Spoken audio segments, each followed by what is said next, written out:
Bismillahirrahmanirrahim. Alhamdulillah wassalatu wassalamu ala Rasulillah wa ala alihi wa ashabihi wa man wala wa ba'd. Uhayyikum tahiyyatul Islam tahiyyatan mubarakah min 'indillahi subhanahu wa ta'ala. Assalamualaikum warahmatullahi wabarakatuh. Para pemirsa yang dirahmati Allah subhanahu wa ta'ala, pertemuan kita kali ini merupakan pertemuan yang ketiga kajian kita tentang masalah hati. Dalam hal ini penulis menyampaikan tema Al-qulubu biyadillah. Hati ada di tangan Allah.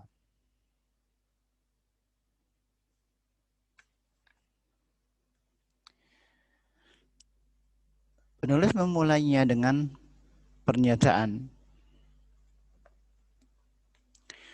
Innal quluba biyadillahi ta'ala yulqiha kaifa yasha yuqallibuha kaifa yasha wa yulqi fiha ma yasha wa yanzi'u minha ma yasha wa yashrifuha amma yasha. Sesungguhnya hati itu ada di tangan Allah Subhanahu wa ta'ala. Dia berkuasa membolak-balikannya sesuai dengan kehendaknya. Memberikan kepadanya apa yang dia sukai, mencabut darinya apa yang dia mau, dan menghindarkan darinya apa yang dia ingin.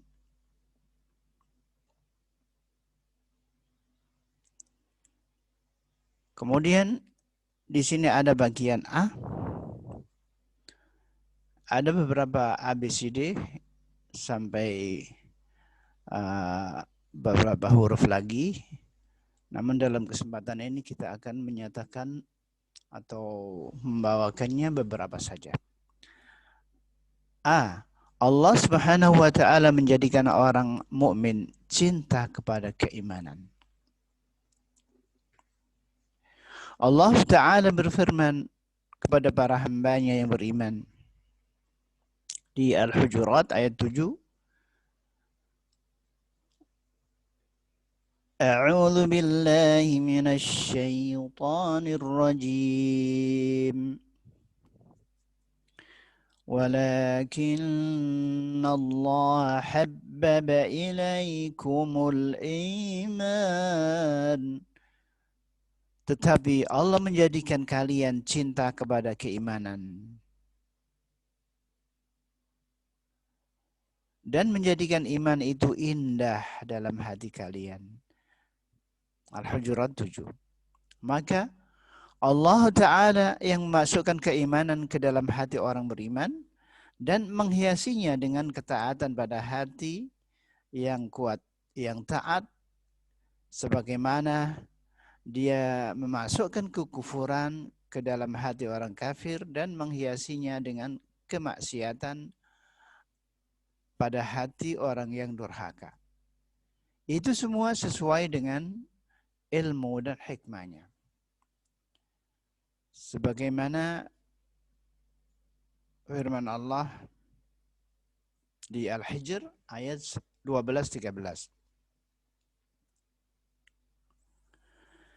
كذلك نسلكه في قلوب المجرمين لا يؤمنون به وقد خلت سنة الأولين. Demikianlah kami memasukkan rasa ingkar dan memperolok-olok itu ke dalam hati orang-orang yang berdosa. Orang-orang yang kafir. Mereka tidak beriman kepada Al-Quran dan sesungguhnya telah berlalu sunnatullah terhadap orang yang terdahulu. Al-Hijr 12-13. Sebenarnya orang-orang kafir itu mendengar kitabullah dan mendengar kebenaran yang telah diturunkan. Namun keimanan dan pembenaran tidak dapat masuk ke dalam hati mereka. Bahkan tidak terjadi pada diri mereka kecuali kesesatan, kekufuran, dan penghinaan. Jadi hati itu ada di tangan Allah Subhanahu wa taala. Dia berkuasa memasukkan ke dalamnya apa yang dia suka. Sebagaimana firman-Nya, كذلك سلكناه في قلوب المجرمين.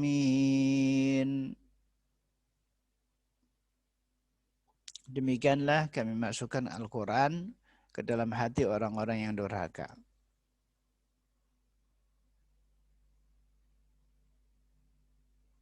Asy-Syu'ara 200. B. Beberapa pengaruh keimanan. Allah Ta'ala berfirman, Ma asaba min musibatin illa biiznillahi wa man yu'min billahi yahdi qalbahu wallahu bikulli syai'in alim. ما أصاب من مصيبة إلا بإذن الله ومن يؤمن بالله يهد قلبه والله بكل شيء عليم. Tidak ada sesuatu musibah pun yang menimpa seseorang kecuali dengan izin Allah. Dan barang siapa beriman kepada Allah, niscaya dia akan memberi petunjuk kepada hatinya. Dan Allah mengetahui segala sesuatu. At-Taghabun ayat 11. Maka orang yang beriman kepada Allah Ta'ala mengerti bahwa ia tidak ditimpa musibah kecuali dengan iradah, qadha dan qadarnya.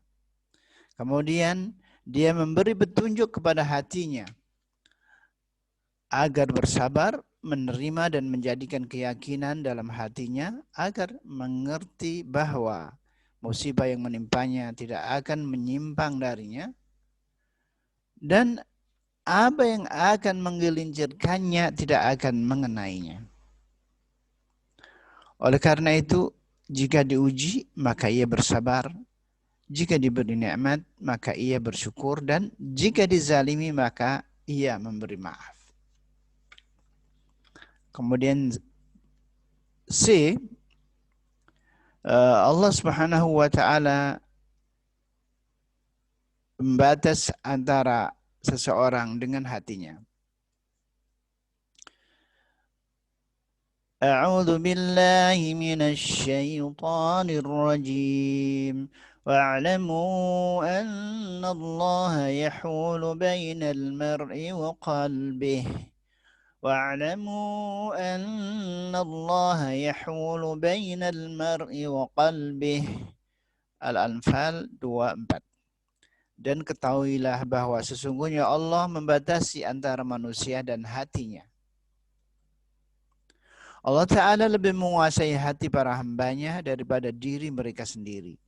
Dia membatasi antara mereka dengan hati mereka, sehingga mereka tidak mengerti tentang sesuatu kecuali atas izin Allah Azza wa Jalla. Allah Maha mengetahui dan Maha bijaksana. Kemudian di Allah Subhanahu wa taala pemersatu hati. Allah Subhanahu wa taala berfirman tentang kepada orang-orang yang beriman, tentang keadaan orang-orang yang beriman. A'udzu billahi minasy syaithanir rajim. وألف بين قلوبهم لو أنفقت ما في الأرض جميعا ما ألفت بين قلوبهم ولكن الله ألف بينهم إنه عزيز حكيم. Al-Anfal 63. Dia yang mempersatukan hati mereka, orang-orang yang beriman, walaupun engkau membelanjakan semua kekayaan yang berada di bumi ini, niscaya Allah tidak akan dapat mempersatukan hati mereka. Sesungguhnya Dia maha perkasa lagi maha bijaksana. Al-Anfal 63. Allah Subhanahu wa ta'ala lah yang mempersatukan hati kabilah Aus dan kabilah Khazraj di Madinah setelah permusuhan dan pertentangan sengit di antara mereka. Pemersatuan hati yang disertai dengan semangat golongan yang keras di kalangan orang-orang Arab itu adalah suatu tanda dari tanda-tanda kenabian dan mukjizat Muhammad sallallahu alaihi wasallam. Jika seseorang dari mereka ditampar, maka ia akan membalas tamparan itu lebih keras. Mereka adalah makhluk Allah yang paling keras sampai kemudian Allah Ta'ala mempersatukan mereka dengan keimanan. Sehingga ada di antara mereka yang telah beriman dan memerangi bapak dan saudaranya karena perbedaan agama dan dalam jalan kebenaran, dengan tujuan mengingatkan kalimat Allah. Allah Subhanahu wa ta'ala peneguh hati. Allah Subhanahu wa ta'ala yang meneguhkan hati para hambanya yang saleh.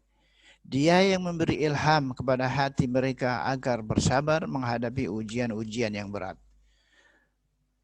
sehingga dapat menyelesaikannya dengan ketenangan dan keluasan pikiran. Dia yang memasukkan rasa takut dan gusur. Dia yang memasukkan rasa takut dan gusar ke dalam hati musuh-musuhnya, sehingga kemenangan berada di pihak orang-orang yang beriman dan kekalahan berada di pihak orang-orang kafir. Allah Subhanahu wa ta'ala meneguhkan hati Ashabul Kahf.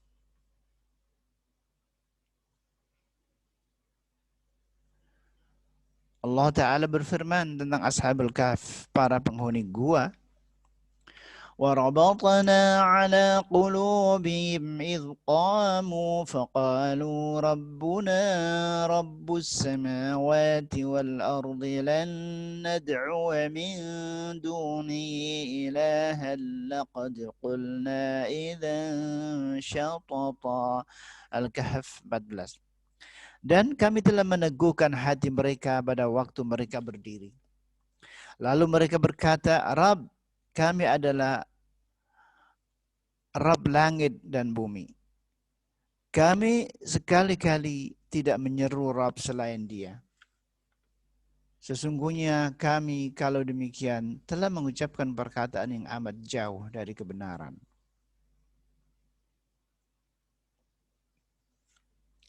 Allah meneguhkan hati mereka dengan kesabaran dan pematangan.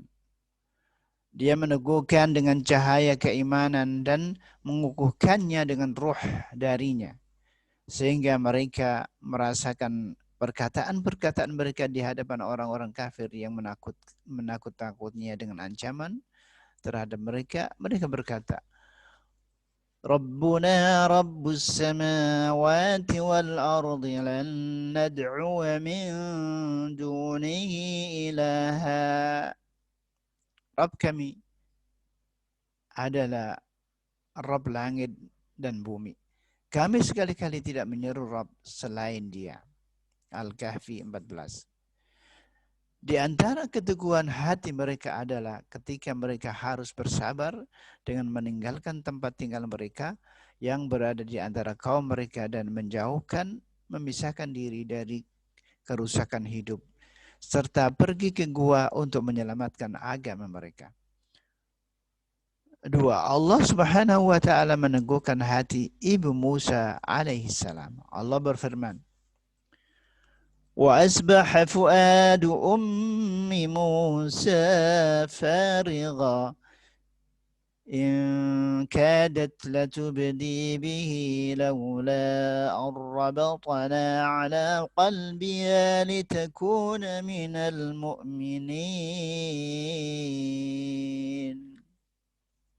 Al-Qasas ayat 10.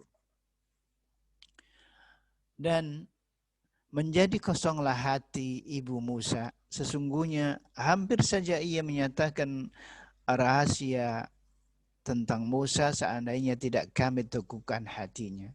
Supaya ia termasuk orang-orang yang percaya kepada janji Allah.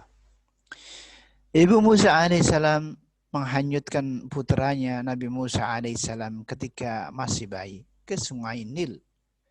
Dengan ilham dari Allah Ta'ala.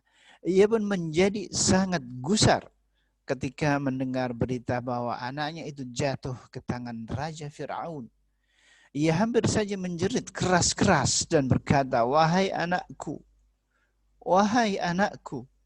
sehingga rahasia dapat terbongkar kalau saja Allah Subhanahu wa Ta'ala tidak meneguhkan hatinya dengan memberi ilham kepadanya agar bersabar dan berteguh hati.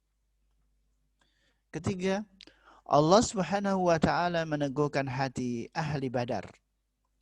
Tentang ahli Badar, Allah Subhanahu wa Ta'ala berfirman, إذ يغشيكم النعاس أمنة منه وينزل عليكم من السماء ماء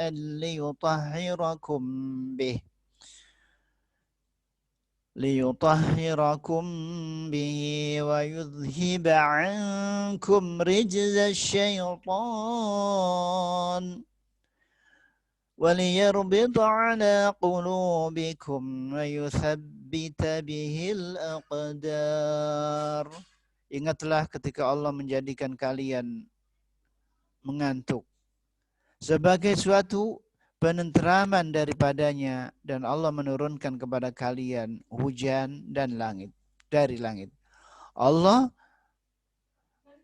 menurunkan kepada kalian hujan dari langit untuk mensucikan kalian dengan hujan itu dan menghilangkan dari kalian gangguan-gangguan setan yang serta untuk mengukuhkan hati, menguatkan hati kalian dan memperteguh dengannya telapak kaki kalian. Al-Anfal 11. Ilahuna ayyuhal musyahidun wa نختتم بدعاء كفارة المجلس. سبحانك اللهم وبحمدك أشهد أن لا إله إلا أنت أستغفرك وأتوب إليك والعفو منكم والله الموفق إلى أقوم الطريق. والسلام عليكم ورحمة الله وبركاته.